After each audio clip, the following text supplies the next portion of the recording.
सोनिया गांधी राष्ट्रपति विषय दि जाइथिबा मंतव्य को बीजेपी जोरसोर रे समालोचना करबा आरंभ कर दैछि। एने ओडिशार विभिन्न स्थान रे बीजेपी प्रतिवाद करिछि। सोनिया गांधी विवादीय मंतव्य को नहीं गंजाम जिला बेगुनियापड़ा ठारे सोनिया कुशपुतलिका दाह करिछि बीजेपी।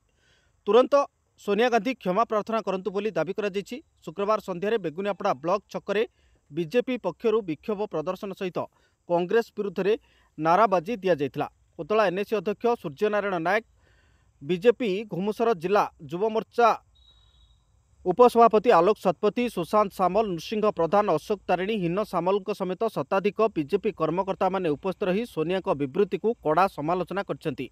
सोनिया एभली मंतव्य आदिवासी संप्रदाय आसथिबा जड़े राष्ट्रपति प्रति अपमान बोली कहुछि।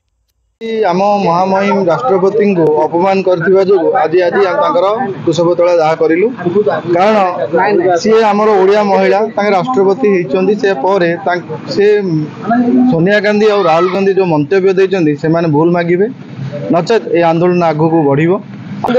आज माननीय राष्ट्रपति जो अभिभाषण थिला से अभिभाषण रे आमर कांग्रेस पूर्वतन सभापति सोनिया गांधी और राहुल गांधी जो भाई भाव में मंतव्य देइचनी ताहा अत्यंत निंदनीय और दुर्भाग्यजनक।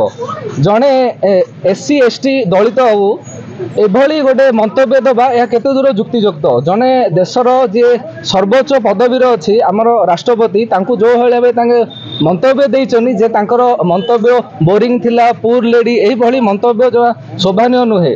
सांसद राष्ट्रपति द्रौपदी मुर्मू अभिभाषण चली समय आपत्तिजनक मंतव्य देइचंदी कांग्रेस नेत्री सोनिया गांधी एवं राहुल गांधी पूर्वतन सभापति।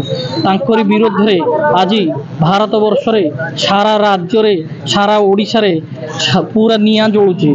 आर प्रतिवाद रे कमिशनर नगर निर्वाचन मंडली बेगुनियापड़ा ब्लॉक ठारे आज यही प्रतिवाद रे कुशपुतलिका दाह करा जाउची। एही परिप्रेक्षी रे बेगुनियापड़ा रे 23 गोटी पंचायत को नहीं 3टी मंडल होइची। 3टी मंडल रे आसंता काली ठारू प्रतिवाद आरंभ करा दियो।